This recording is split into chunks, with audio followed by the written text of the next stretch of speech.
Todos, boa tarde. Vamos então começar a nossa primeira instrução de hoje, respeitando os que chegaram, né, na hora, para não atrasar, né? O bem comum passa na frente do bem individual.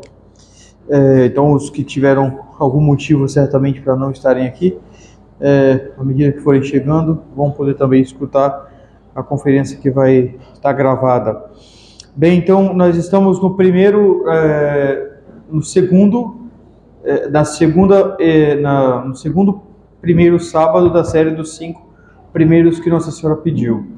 Então, de um lado, nós estamos aproveitando para cumprir os pedidos que Nossa Senhora fez em Fátima, porque Nossa Senhora mesmo disse, a irmã Lúcia, da prática dessa devoção unida à consagração da Rússia ao meu coração imaculado, está a salva a paz no mundo e o fim da guerra.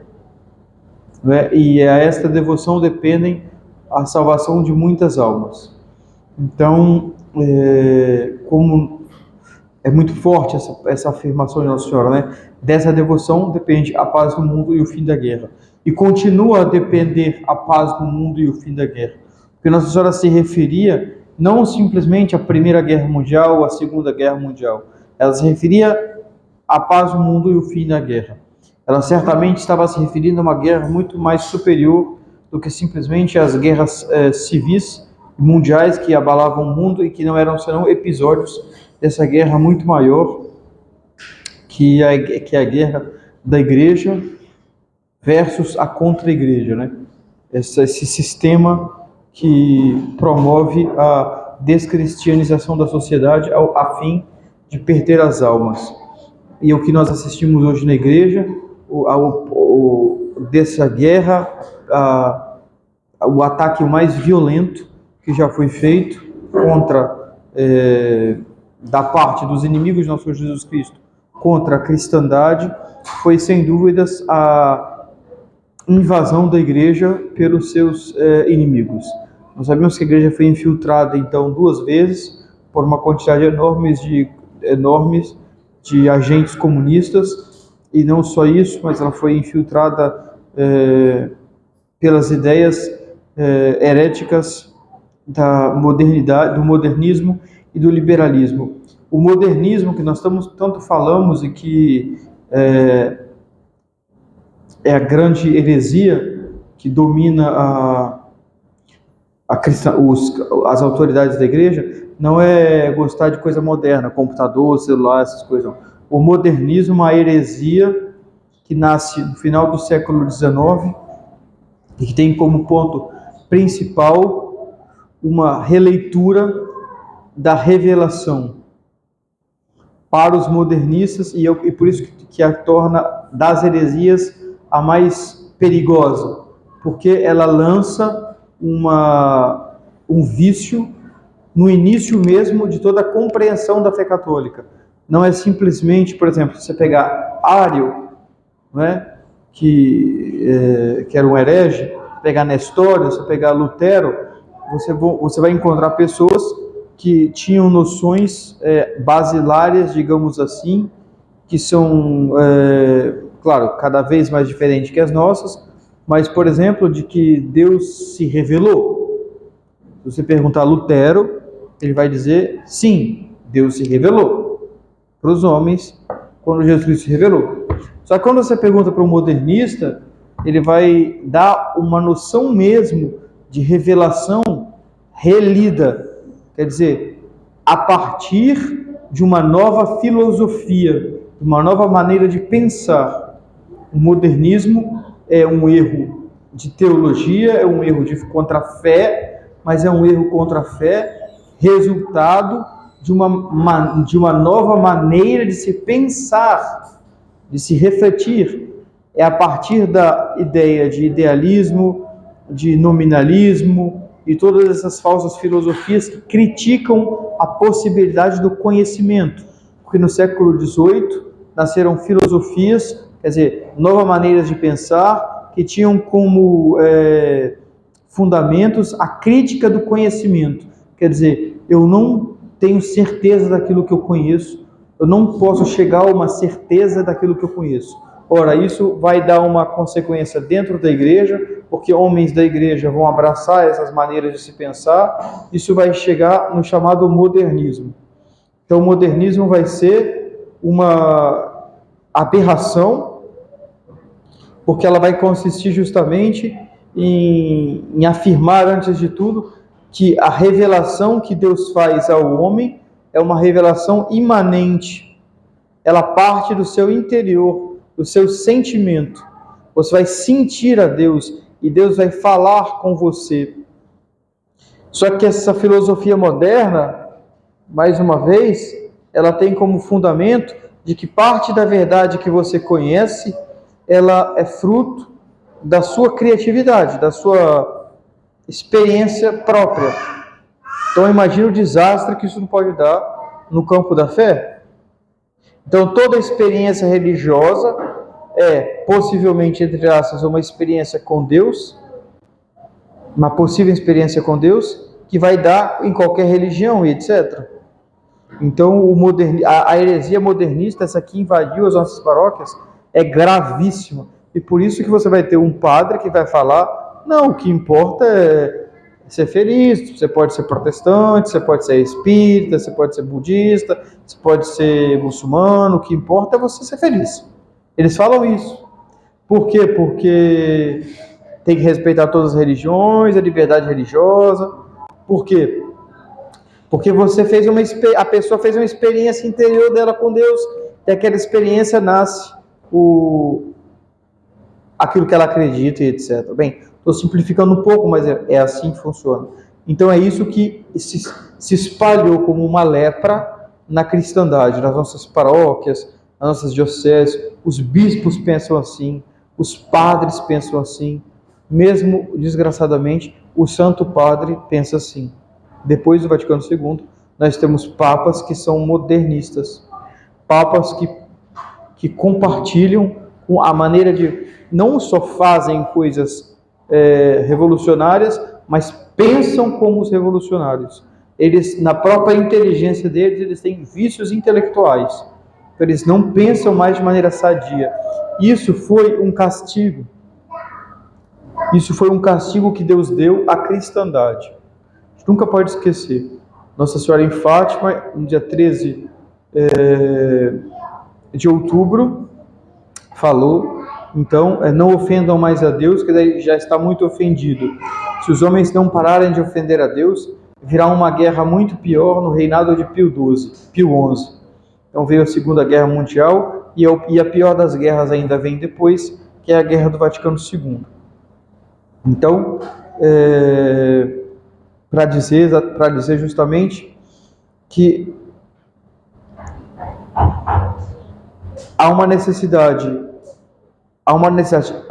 urgente de conhecer, como nós falamos a primeira vez, o panorama que nós vivemos, que é um panorama de crise terrível na igreja. Nós devemos tratar disso para conhecer de maneira profunda as causas dessa crise. Então, a igreja passa por essa crise terrível do modernismo. Nossa Senhora aparece, então, em 1917, falando dessa guerra que iria se travar na igreja, e é essa que nós vivemos hoje. Nós estamos em estado de guerra.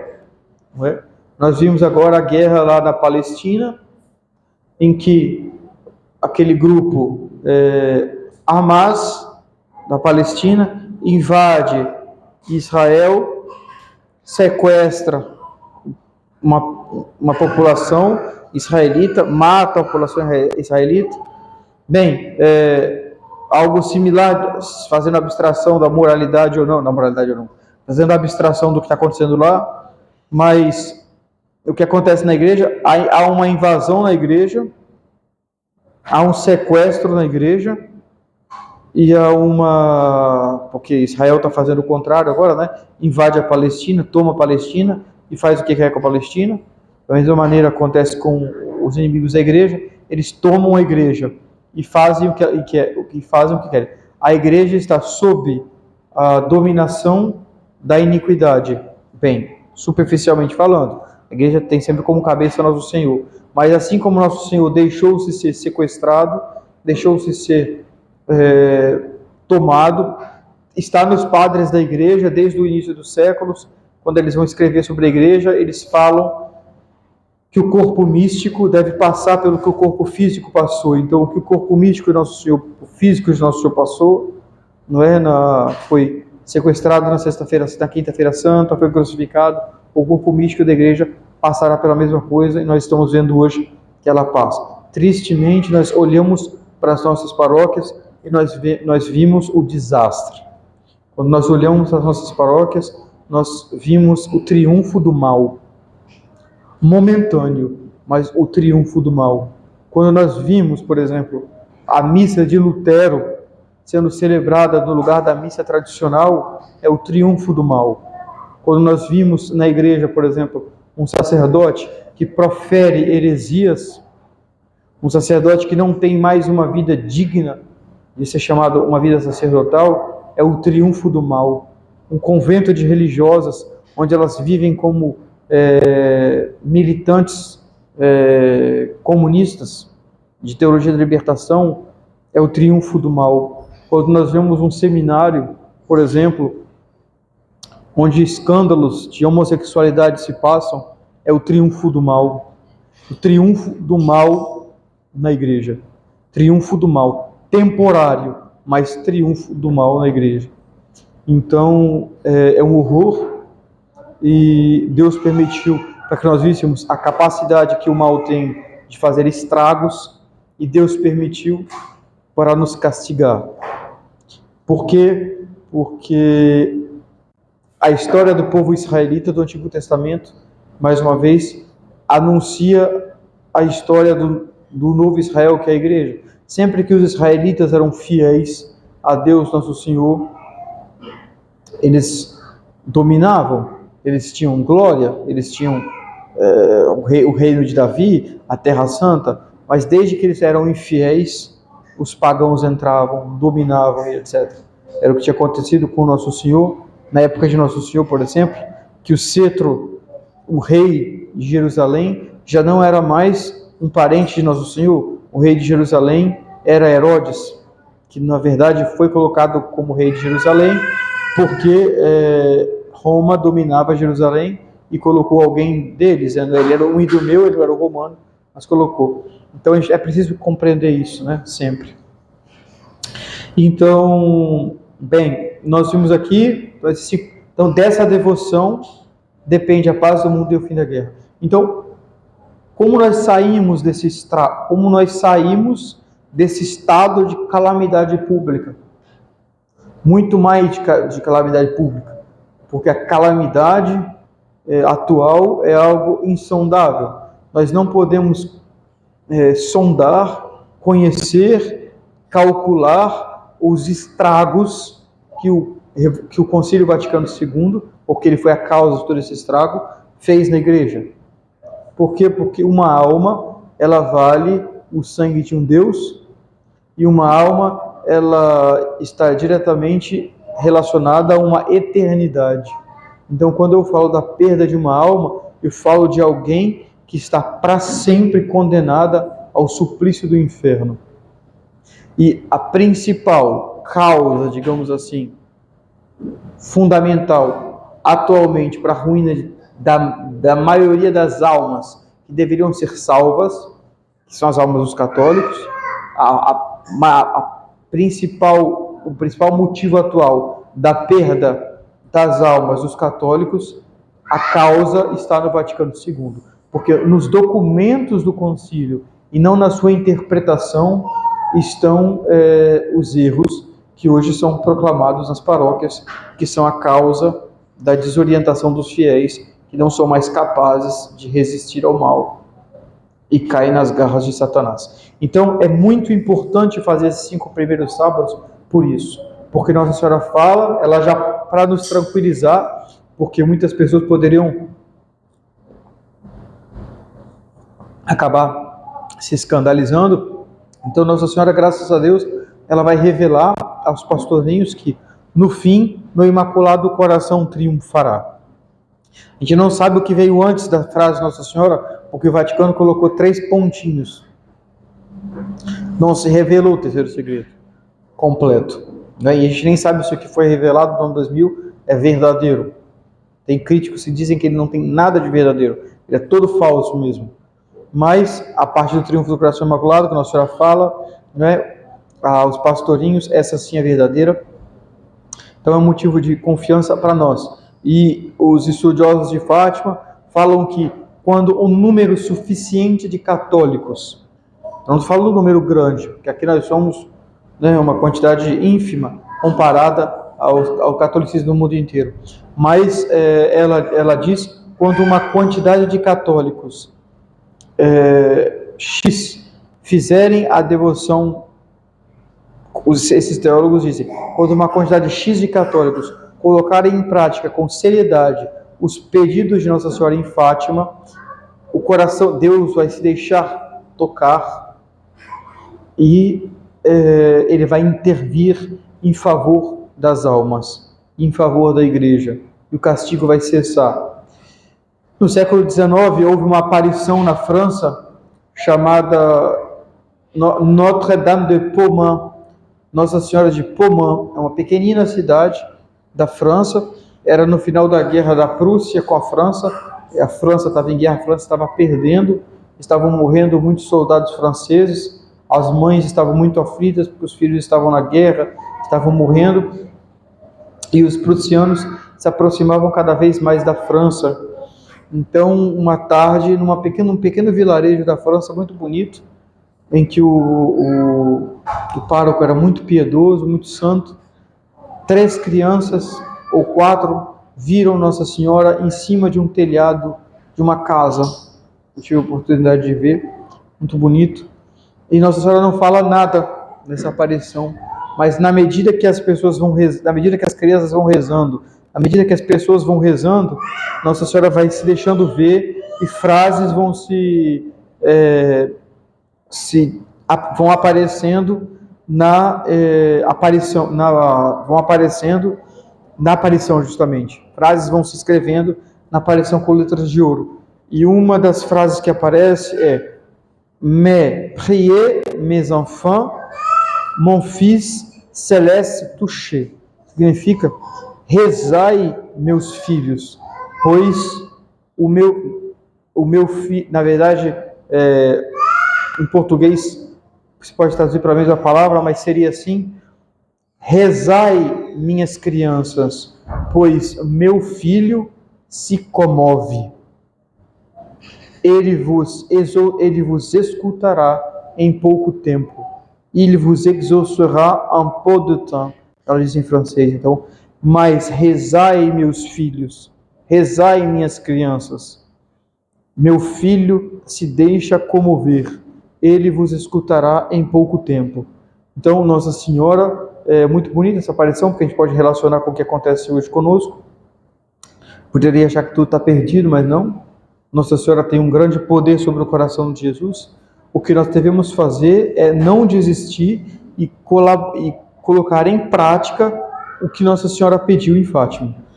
Colocar em prática o que ela pediu e o que faz depender a salvação da igreja. Então, não podemos esquecer, a importância de fazer o que nós estamos fazendo hoje aqui é universal. Como nós falamos da primeira vez, é importantíssimo. Tem uma importância capital, fundamental. O demônio sabe do risco que ele corre quando os católicos se pretendem a ouvir a Santíssima Virgem. Por quê? Porque, como nós vimos na vez passada, a Santíssima Virgem é a nova Eva e é a Santíssima Virgem que possui a promessa da vitória contra o demônio. Só ela pode vencer o demônio. Então, quando nós estamos unidos a Nossa Senhora, nós somos capacitados para vencer qualquer mal. Então, o demônio, ele detesta, ele vai trabalhar furiosamente para destruir todas as obras marianas, porque ele sabe que aonde Nossa Senhora entra, ele é derrotado e o coração de Jesus triunfa. Então, há todo o interesse da parte dos padres de trabalharem estabelecendo e colocando Nossa Senhora no lugar de direito dela na vida espiritual de cada um dos fiéis. Então, o que nos pode restar? Acho que eu contei da vez passada para os senhores, não é a primeira vez que a igreja passa por uma crise como esta, sem dúvidas é a primeira, pela universalidade dela, quer dizer, pela extensão do mal e pela intensidade do mal, né? Então, a crise é inigualável, por quê? Porque ela é universal, de um polo a outro da Terra, moralmente, todas as paróquias estão tomadas pelo modernismo, do mesmo jeito que Nosso Senhor estava morto na cruz, não sobrou nenhuma parte do corpo de Jesus que não tinha um flagelo, que não tinha uma chaga, ele estava completamente chagado de cima e embaixo, não é? Se o Salmo diz,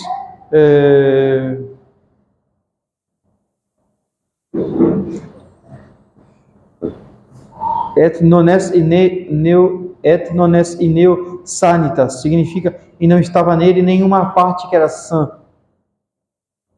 falando de Nosso Senhor, profetizando Nosso Senhor, não era nele nenhuma parte que era sã, ele estava todo machucado. Então a gente vê a igreja do mesmo jeito, ela está toda machucada, todas as paróquias. Uma pessoa fala assim, não, na minha paróquia o padre é assim, mas na minha também, na da outra também. Não estou dizendo que todos os padres têm má intenção, não, mas a maioria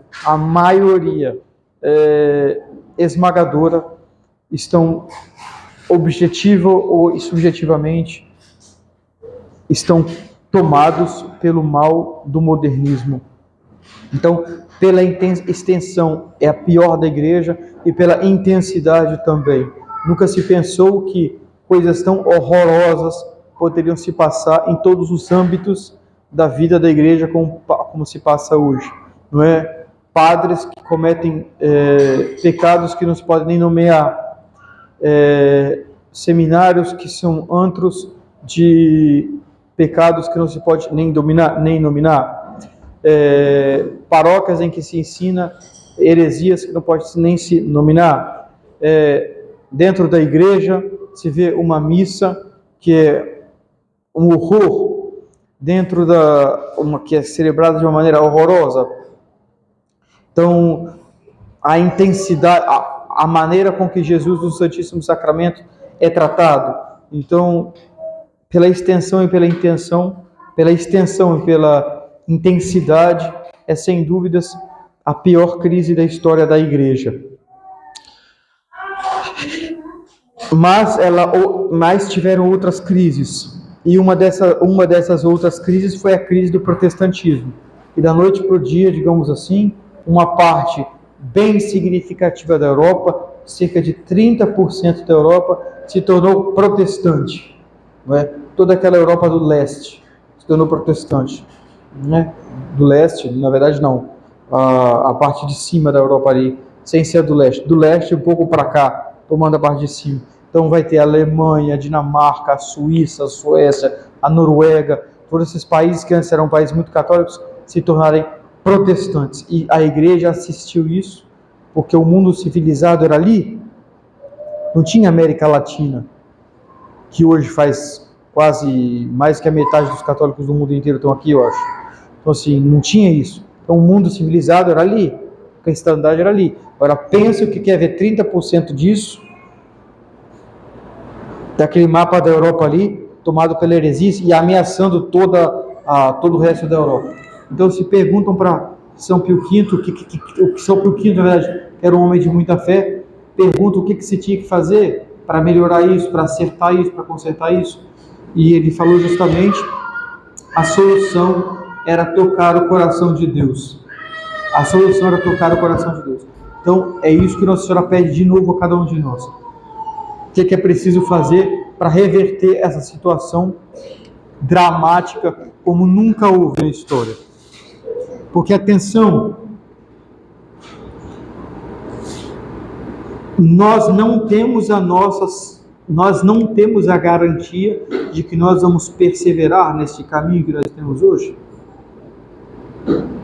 Não pensem os senhores que os senhores, por terem descoberto a tradição, por terem descoberto que na paróquia onde os senhores iam está o modernismo, por termos descoberto que o Papa Francisco, o Papa Bento XVI, Papa João Paulo II foram um desastre, não pensemos nós que nós estamos isentos de voltar e de ser como eles.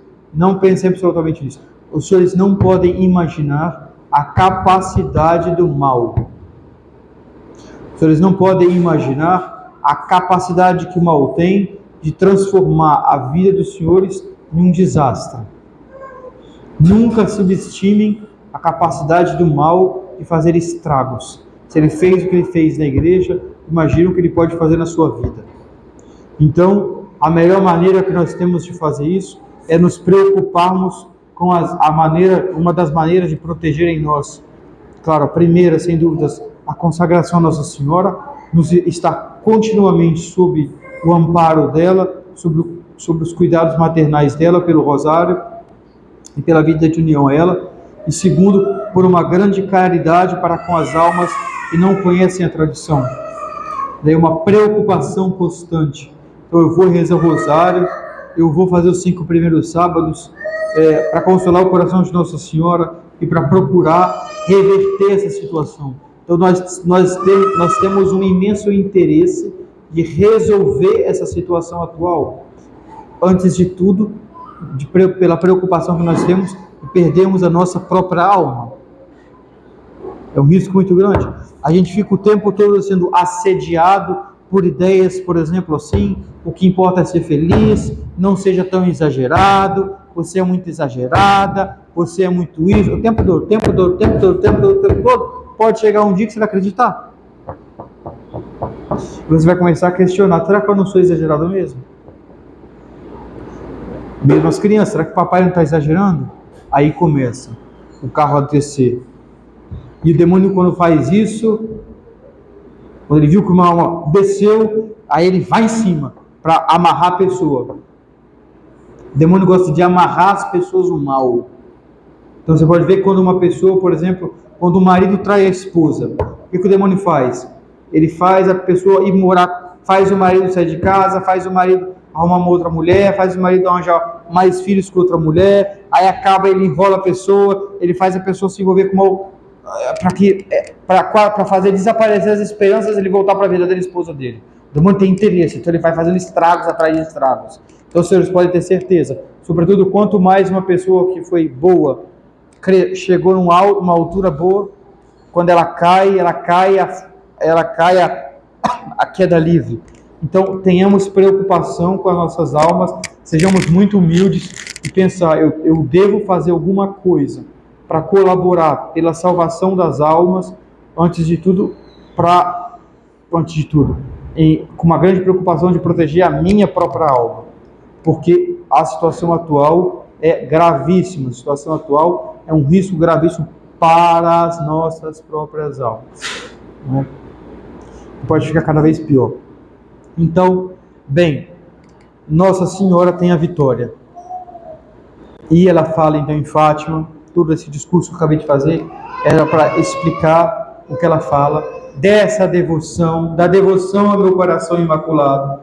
Depende a salvação do mundo, depende a paz no mundo e o fim da guerra. E em outubro ela falou, rezem o rosário, rezem o terço todos os dias. Ela falou para as 3 crianças o terço. Para nós ela falaria o rosário, sem dúvidas. Reze o rosário, em honra a Nossa Senhora do Rosário, pois só ela lhes poderá salvar. Por quê? Porque ela sabia que os homens tinham chegado num tal nível de pecado, como ela tinha avisado em La Salete, em que a mão de Deus pesaria de tal maneira que cairia sobre a terra num mar de castigo que a gente vive hoje. E só ela pode nos tirar dessa situação. Então, façamos a devoção dos 5 primeiros sábados com uma grande seriedade, com um grande empenho, com um grande entusiasmo de quem está fazendo a vontade de Nossa Senhora, já seria suficiente. O fato de estar podendo cumprir a vontade de Nossa Senhora, o fato de conhecer uma vontade de Nossa Senhora, porque Nossa Senhora fala, não é? Vede o coração, o menino Jesus fala, vede o coração de vossa mãe, que está cercado de espinhos pelas ofensas que os homens fazem contra ela. Você, ao menos, trate de consolá-la. O menino Jesus fala em uma luz, comungando durante 5 primeiros sábados, para reparar as 5 principais blasfêmias contra o seu coração imaculado. Então, só isso já seria suficiente para que a nossa vida se transformasse num céu, poder fazer alguma coisa para consolar Nossa Senhora, poder fazer alguma coisa para se agradar com Nossa Senhora, saber que Nossa Senhora gosta que se reze o terço. Então, quando eu rezo o rosário, antes de tudo, eu penso que eu estou causando uma alegria acidental em Nossa Senhora. Quer dizer, quando eu rezo o rosário na terra, no céu, ela fica mais feliz do que ela está agora, porque eu estou rezando meu rosário. Então isso é muito importante. Segundo, que eu estou fazendo alguma coisa para reverter essa situação atual. Então, que eu faça bem a minha meditação, que eu confesse bem, que eu faça uma boa comunhão, uma boa ação de graças. À medida que a gente vai dando formação assim, aos fiéis, a gente vai falando, então não reparem se eu fizer algumas correções. Por exemplo, tem uma correção para fazer, eu penso que nós devemos ficar um pouco mais, eu penso que se está saindo, demorei um pouquinho para falar, a primeira vez eu observei, a segunda vez eu observei, eu sei que a primeira vez termino tarde, mas eu penso que as ações de graças estão muito curtas. Nosso Senhor Jesus Cristo, Ele fica fisicamente em nós, durante 15 minutos, ao menos, depois da comunhão, fisicamente. Santo Afonso Maria de Ligório conta que tinha um padre que logo depois que terminava a missa, ele saía. Aí tinha outros padres que estavam no convento com ele, e os padres combinaram, fizeram alguma coisa assim. Quando o padre saiu um dia depois de terminar a missa, foi todo mundo atrás dele como se fosse uma procissão. Aí ele olhou para trás e falou, mas por que vocês estão atrás de mim? Aí os padres falaram assim, ué, porque Jesus está dentro de você? Você acabou de comungar? E isso é um escândalo que você está fazendo? Você está saindo com ele no coração, falando com os outros, sem se dar contas. E em Fátima, o primeiro que aparece foi Jesus, na hóstia consagrada. E uma das primeiras coisas que se passou, foi que o anjo de Portugal revelou aos pastorinhos, pedindo reparação a Jesus Eucarístico pelos ultrajes, sacrilégios e indiferenças. Então, uma ação de graças mal feita está incluída no pecado da indiferença a Jesus no Santíssimo Sacramento.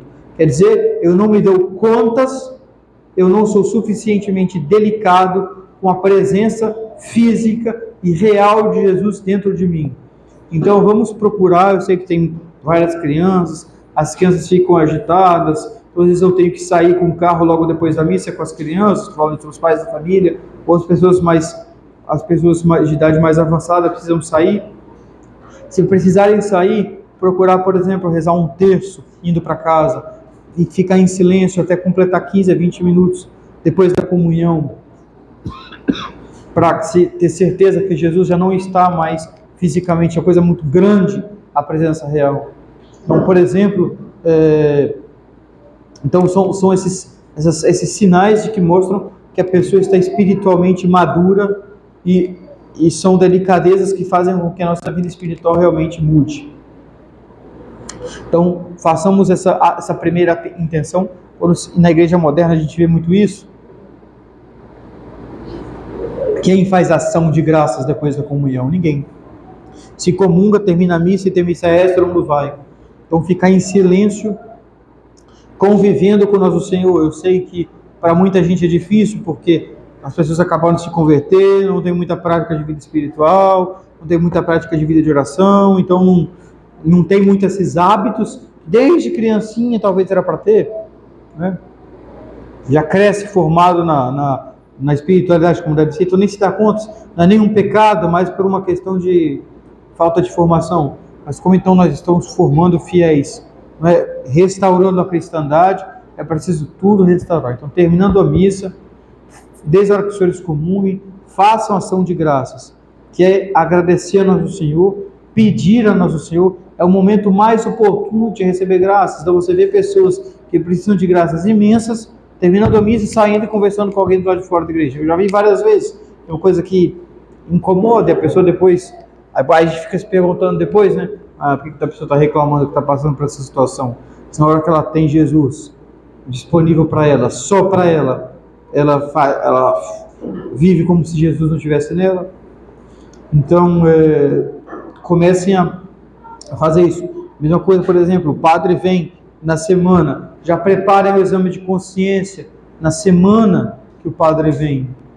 Não deixa para preparar no dia que o padre está aqui. Prepara na semana. Coloquem essa hierarquia de preocupações, tem essa delicadeza para com a sua vida espiritual. Entendeu? Às vezes a pessoa reclama que está indo assim, está indo assado. Aí quando você vai ver, quando o padre vai avaliar a vida espiritual da pessoa, vê que está cheio de pontinhos assim, que deixam a desejar, que devem ser, sempre é tempo de recomeçar, hein?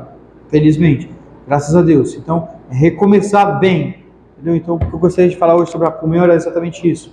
Ser delicado para o nosso Senhor, fazer uma boa ação de graças, né? Ficar com pensando em nosso Senhor, pedindo, agradecendo, adorando, reparando. Tinha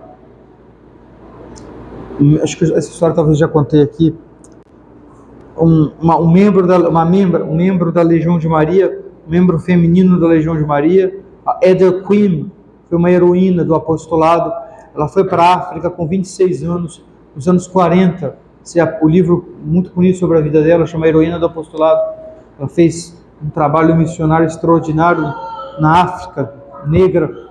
Ela é enterrada no Quênia, muito querida até hoje, tida como uma santa. Ela não foi religiosa, foi um membro da Legião de Maria, que era um apóstolo, todo mundo já ouviu falar da Legião de Maria. Foi o maior apostolado leigo do mundo. E no livro dela ela conta que ela ia visitar o Santíssimo todos os dias, e ela passava acho que meia hora visitando o Santíssimo todos os dias, e ela ficava de joelhos. E tem uma oração que ela fala que é muito bonita. Ela diz: meu Deus, às vezes eu estou em vossa presença e eu não sinto nada, mas o simples fato de estar ajoelhada na vossa presença já mostra que eu creio em vós. O simples fato de eu ter tirado meia hora para estar diante de vós mostra que eu vos amo. Então isso já é suficiente. Eu sei que mesmo eu não sentindo nada, mesmo eu até querendo sair, mas ficando, mostra que eu vos amo, mostra que eu creio em vós, mostra que eu espero em vós. Então o simples fato de eu estar aqui ajoelhada mostra para o Senhor isso. Então para Jesus isso é muito importante. Entonação de graça, mesmo que nós não sintamos nada, mesmo que nós sintamos vontade de sair para falar, mas eu sei que Jesus está dentro de mim por um tempo ainda. Não é 15 minutos depois que a missa termina, é 15 minutos depois que se comunga.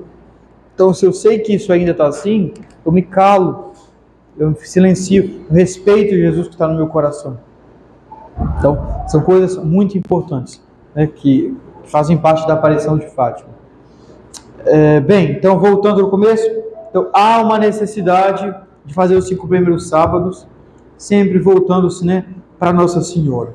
É a história da salvação, é o itinerário humano na Terra, depois do pecado original, a guerra entre Satanás e a Santíssima Virgem pela salvação das nossas almas. Nossa Senhora sempre vence, as almas que pertencem a Nossa Senhora sempre se salvam. É impossível um devoto de Nossa Senhora se perder de São Luís Maria Grião Montfort. Impossível. Impossível um devoto de Nossa Senhora se perder. Porque Nossa Senhora sempre vai fazer alguma coisa para salvá-lo. Quando eu falo devoto de Nossa Senhora, eu não falo necessariamente de alguém que nunca peca. Mas eu falo de alguém que gostaria de nunca pecar, para não ofender Nossa Senhora, por exemplo. Pode estar certo, se você não gosta de pecar, se você não quer pecar, se você se esforça para não pecar, e você ama Nossa Senhora, você quer ser devoto dela, o Papa Pio XI diz, o Santo Afonso Maria de Ligório diz que você pode estar tão certo do céu como se você já estivesse lá agora, porque é certeza absoluta da salvação. o devoto Nossa Senhora. Certeza que você vai se salvar. A devoção à Nossa Senhora é o sinal infalível que uma alma está no caminho certo, que uma alma vai se salvar, que uma alma vai se santificar. São Luís Maria Grande Montfort diz que a quem Deus quer salvar, faz-lhe devoto de Maria. A quem Deus quer fazer santo, faz-lhe muito devoto de Nossa Senhora. Então, por quê? Porque a história humana é assim. Ela é a nossa mãe, ela é a nossa Eva, a nova Eva. Na economia da salvação é aquela que vence o demônio. Ela não se disputa com o demônio como se ela pudesse perder. Quando uma alma caiu no inferno, não foi Nossa Senhora que perdeu, foi a alma que perdeu. Porque não quis se unir à vitória de Nossa Senhora, que Nossa Senhora já tinha adquirido para ela. É como se ela não bebesse uma água que estava nas mãos, com um filho que morre de sede, porque ela não chega até as mãos da mãe para pegar a água que a mãe ia dar na boca dela. Nossa Senhora não perde. Quem perde foi a alma. Então, nos apeguemos muito a Nossa Senhora. Isso não é uma novidade. Não é uma novidade de São Luís Maria Grande Montfort. Não é uma novidade de Santo Afonso Maria de Ligório. Muito menos não é uma novidade do pobre Padre David, que sai falando Nossa Senhora, pregando Nossa Senhora. Isso é o espírito da igreja. O espírito próprio da igreja. Isso está baseado na fé da igreja. Não é? Na fé da igreja. Na compreensão de quem Nossa Senhora é, na economia da salvação. Então há uma necessidade de conhecer a Santíssima Virgem profundamente para se devotar a ela, como nós falamos no primeiro sábado. Então a devoção, a nossa relação para com o fim dessas conferências, o fim dessas poucas instruções que nós estamos dando, nós vamos dar até no último primeiro sábado, tem como objetivo colocar na vida dos senhores, se já não tem, Nossa Senhora no lugar que lhe é devido.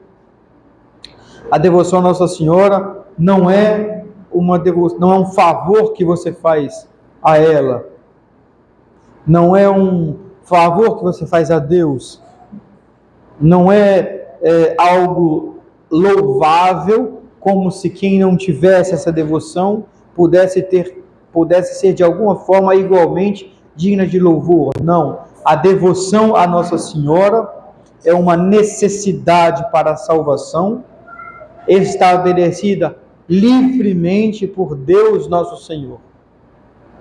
Não é? A revelação nos ensina, a igreja nos ensina que para se salvar precisa ser devoto de Nossa Senhora.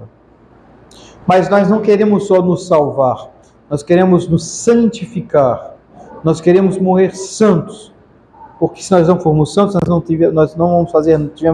nós desperdiçamos a nossa vida. Uma pessoa que não morre canonizável, não digo que tem que ser canonizada não, mas uma pessoa que morre não canonizável, ela desperdiçou em algum momento a vida dela. Por quê? Porque voluntas Dei est sanctificatio vestra, diz Nosso Senhor. A vontade de Deus é a vossa santificação. Você já conhece o fim pela qual você foi criado. Você foi criado para ser imagem e semelhança de Deus, que equivale a ser santo. Então você foi criado para isso. O objetivo da sua vida é ser santo nesta terra, para viver intensamente a sua santidade no céu com Deus. A santidade é a vida de Deus em nós, na terra, começada para que se desabroche eternamente no céu. Então você foi criado para isso. Então uma pessoa que morre, uma pessoa boa, morreu uma pessoa muito boa, mas ela morreu santa? Não. Então em algum momento ela desperdiçou a vida dela. Em algum momento. É uma lógica assim, implacável, matemática, mas é assim. Então você nasceu para ser santo. Deus quer que você seja santo. Deus quer que você seja santo. Então se você vai ser canonizado um dia, eu não sei, mas que você deve morrer canonizado e deve fazer os esforços para isso, Você deve. E como a gente consegue isso? Bem, São Luís Maria Grande Montfort, no belíssimo livro dele, O Tratado da Verdadeira Devoção, ele trata justamente disso.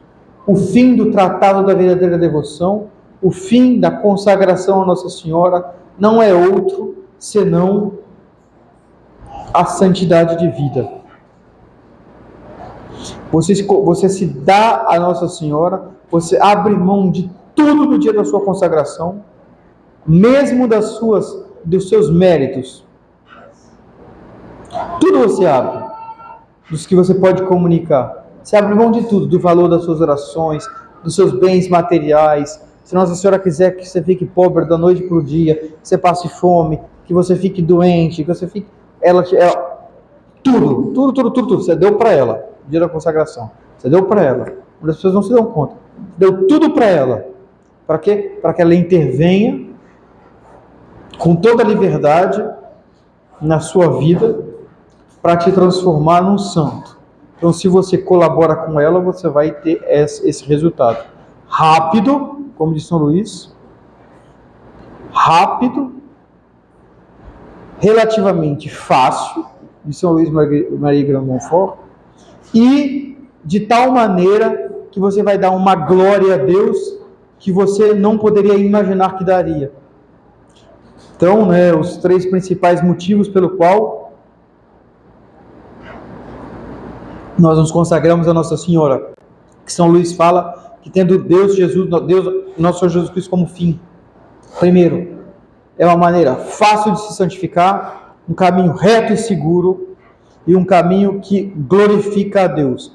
Por quê? Porque Nossa Senhora, sendo a medianeira de todas as graças, ela dispõe de todo o poder de Deus e ela é capaz de transformar a nossa vida. Então, mais crescerá em nós essa aplicação de sermos todos de Nossa Senhora, de estarmos completamente consagrados ao seu serviço, mais ela vai intervir na nossa vida espiritual, nos santificando. Porque ela não quer ela mesma outra coisa, senão Jesus, como nós falamos ontem. Nossa Senhora quer nosso Senhor Jesus Cristo. Nossa Senhora quer espalhar o reino de nosso Senhor Jesus Cristo. É isso que ela quer. E ela quer, sobretudo e antes de tudo, que esse reino de nosso Senhor, que ela sabe muito bem que começa em nós, ela quer, antes de tudo, estabelecer em nós o reino de nosso Senhor, que é a santidade. Em nós, o reino de nosso Senhor é a santidade. Então, ela vai nos comunicar graças insondáveis, graças maravilhosas de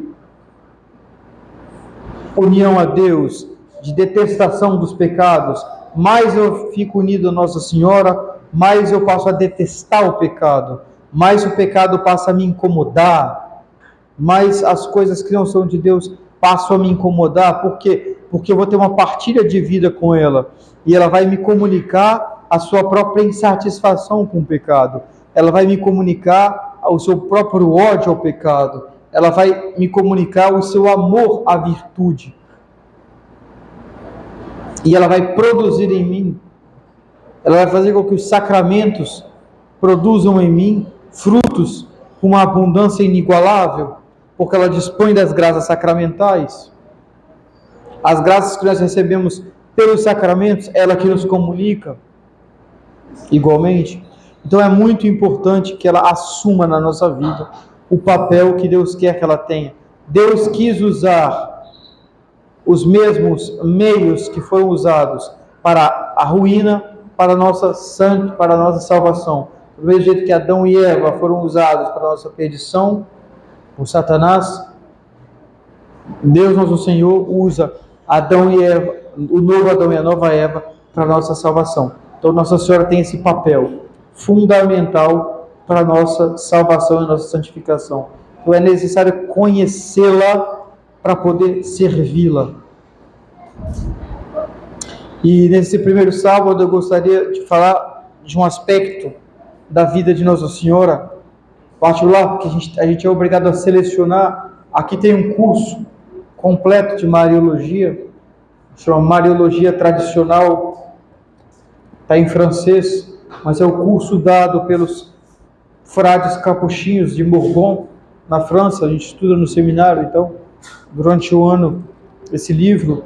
Aqui está contido a teologia mariana.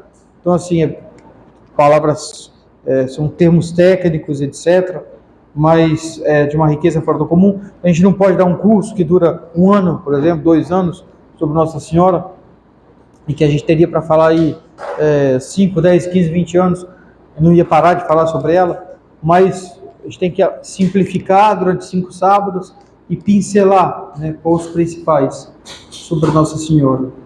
Então, a gente não tem a intenção de fazer um apanhado histórico sobre Nossa Senhora, sobre a vida dela, contar a história da vida de Nossa Senhora, também não é isso, mas é fazer reflexões sobre Nossa Senhora, de tal maneira com que a devoção e que o desejo que vocês têm de estar unidos a ela, de estarem unidos a ela, cresçam a cada dia. Cresça a cada dia. Bem, então, São Luís Maria Grignon de Montfort diz no Tratado da Verdadeira Devoção que, bem que as belezas exteriores da Santíssima Virgem, seja sua beleza aparente, porque Nossa Senhora era a mais bela de todas as mulheres, seja sua beleza moral, quer dizer, a sua vida de tal maneira virtuosa que encantava a todos os olhares com a perfeição do seu comportamento, a modéstia do seu trato, a caridade do seu relacionamento com os outros, a sua vida impecável, inigualável, incomparável. Se esses dotes, essas qualidades que ela tem exteriores já são inigualáveis e de extasiantes, digamos assim, quanto mais é a sua vida interior, mais maravilhosa é a sua vida interior ainda, né? São Luís fala, citando o livro do Eclesiastes, talvez, ou do Cântico ou do Livro da Sabedoria, toda a beleza da filha do rei, toda a beleza da filha do rei está no seu interior.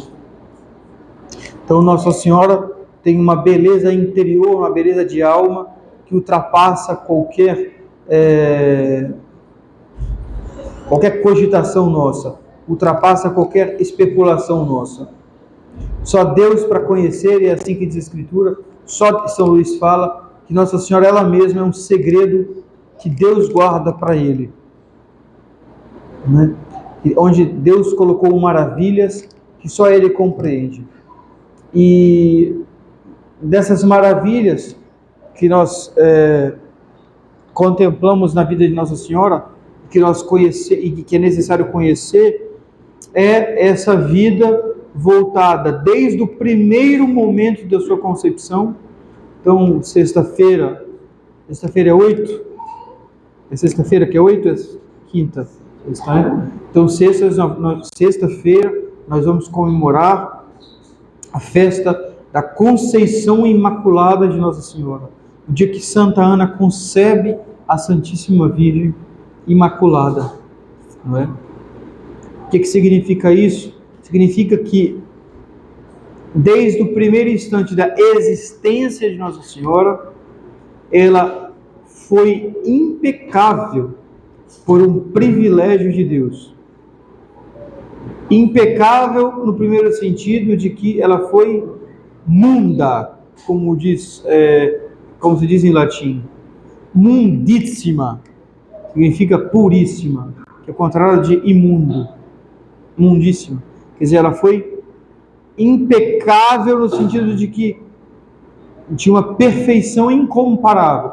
Como dizem os teólogos, Nossa Senhora, ela não é algo que é branco e que pode se sujar. Ela é como se fosse a própria brancura, que é impossível, não em si mesmo, né? Essa impecabilidade absoluta pertence ao nosso Senhor Jesus Cristo, pelo eu dele ser um eu divino. Nossa Senhora é impecável pelos méritos de nosso Senhor Jesus Cristo. Ela é a obra das obras da redenção.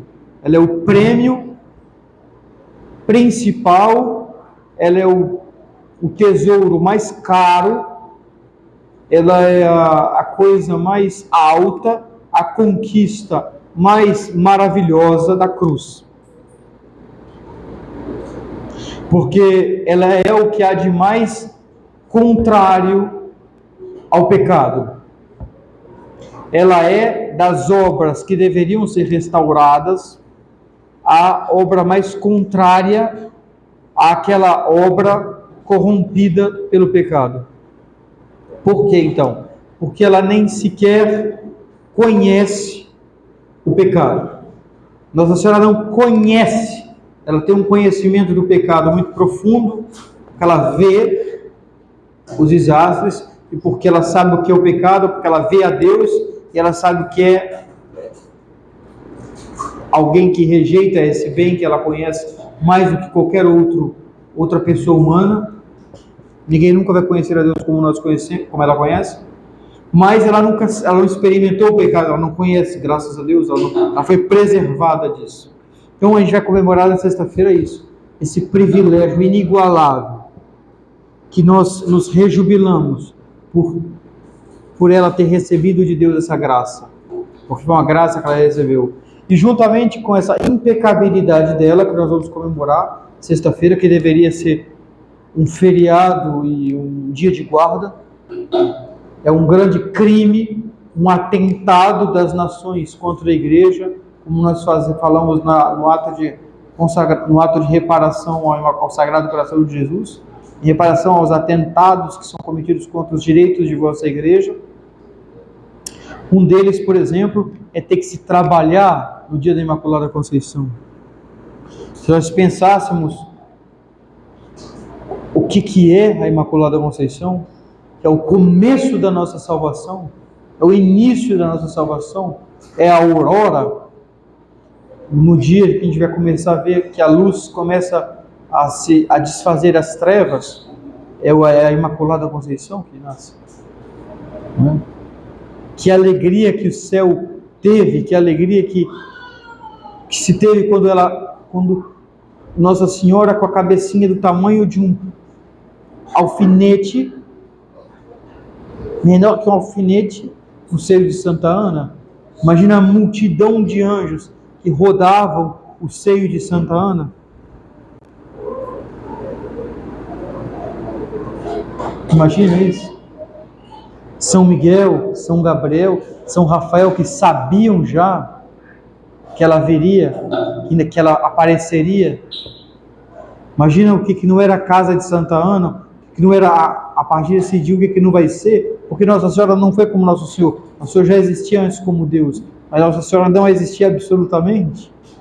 Então, de uma certa maneira, há uma expectativa diferente daquela de Nosso Senhor, porque ela ia aparecer, aquela prometida e profetizada. Então ela aparece no seio de Santa Ana, claro, ela é concebida como qualquer outro, ela é concebida como qualquer outro homem é concebido. Mas no momento da conceição dela, ela vem realmente da semente de São Joaquim, da semente de Santa Ana. Toda outra ideia que se tem disso é herética, é falsa. Ela vem da semente de São Joaquim de Santa Ana, mas no momento da concepção, ela é Deus interrompe a transmissão do pecado e ela não conhece o pecado. E ela não só tem esse privilégio negativo, digamos assim, de não ter pecado original, de não trazer nela a mancha de ser uma culpada da culpa da sua natureza. Ela não tem isso. Ela foi preservada, o pecado foi. Tem duas maneiras de salvar alguém, de Santo Agostinho. Uma arrancando ela do buraco, a outra falando, cuidado, tem um buraco na sua frente, não cai. Ou peraí que eu vou te pegar e vou te passar por cima. E foi assim que Nossa Senhora foi salva. Conosco, nós caímos no buraco, Nosso Senhor nos tirou. Com Nossa Senhora, na hora que ela ia cair, Nossa Senhora falou, não, você não vai cair não. Tirou. Então, essas duas maneiras de salvar alguém. Ela foi resgatada por Nosso Senhor antes. Se diz, ela foi a remida das remidas. Ninguém foi mais salva que ela. Ninguém foi mais salvo que Nossa Senhora. Ninguém foi mais amada do que ela, não é? Então, de um lado, essa da Imaculada Conceição. De outro, ela foi dotada de tamanha graça que supera a graça que todos os santos e todos os anjos terão juntos no último momento da sua vida. Dos santos, né? E dos anjos. Ela é incomparavelmente mais santa que todos os querubins juntos no céu. E olha que o querubim é santo, hein? Então, desde o primeiro momento. O que significa isso exatamente? Né? Faltam 10? Entendi. Então, então ela foi dotada. Isso é o mistério da Imaculada Conceição. E desde esse primeiro momento, os teólogos são quase todos unânimes em dizer que ela goza da consciência perfeita. Do mesmo jeito que a senhora está agora completamente consciente que a senhora existe, desde o primeiro momento de Nossa Senhora é infalivelmente certo. A gente sabe porque o Concílio de Trento disse. Mas de Nossa Senhora é a unanimidade prática, praticamente dos teólogos afirmam que Nossa Senhora, no primeiro momento, aquela cabecinha menorzinha que um alfinete, ela já conhecia quem ela era, ela já tinha uso da razão. Que milagre! Ela já tinha o uso da razão. E desde esse primeiro momento, ela, o que vai ter de maior nela nesse primeiro momento, e é sobretudo sobre isso que eu gostaria de falar hoje, nessas duas conferências, é a adesão que ela faz a Deus. A adesão que ela faz a Deus. Não é? A maior graça que Nossa Senhora recebe de Santo Agostinho, que antes de Nossa Senhora conceber Nosso Senhor no seu ventre, ela já havia concebido Ele no seu coração. Que lindo, né? Antes de haver concebido no ventre, já tinha concebido no coração dela, né? E por isso que o Nosso Senhor fala de Santo Agostinho: quem é minha mãe, quem são meus irmãos? Serão aqueles que escutam a minha palavra e a põem em prática. Nosso Senhor fala isso no Evangelho. Aí os protestantes se viram dizendo: tá vendo? Como se Nosso Senhor quisesse diminuir a Senhora. Mas muito pelo contrário, ele é exalta nesse momento. Porque Santo Agostinho diz que nesse momento, Nosso Senhor é como se ele dissesse: antes dela me conceber no ventre dela, ela já tinha me concebido no coração dela. Porque ela vivia a palavra do meu Pai e a colocava em prática. Então, desde esse primeiro momento, Nossa Senhora tem uma pureza, uma inocência inigualável. E o que é inocência? Nesse sentido, o que é inocência? Muitas vezes nós tratamos a inocência com algo estritamente relacionado com a pureza. Nas coisas que tocam ao sexto e ao nono mandamento. Alguém que perdeu a inocência, alguém que pecou contra a castidade, por exemplo. Para a maioria das pessoas é isso. Mas não. A inocência vai muito mais além do que o pecar ou não contra a castidade. A inocência é aquela qualidade que tem a alma de não querer nada senão de maneira reta, ordenada. Quem quer algo de maneira, quanto mais se quer algo de maneira reta e ordenado, mais se é inocente. Santa Maria Madalena foi uma mulher de má vida, e de uma vida péssima mesmo. E Santa Maria Madalena, em um segundo, recuperou a inocência dela.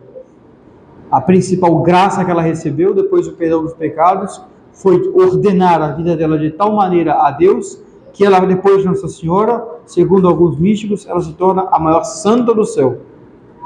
Depois de Santa Ana, certamente. A maior santa do céu. Por quê? Porque ela recuperou a inocência. Porque a inocência se pode recuperar. Então a inocência está relacionada com a ordenação da vida.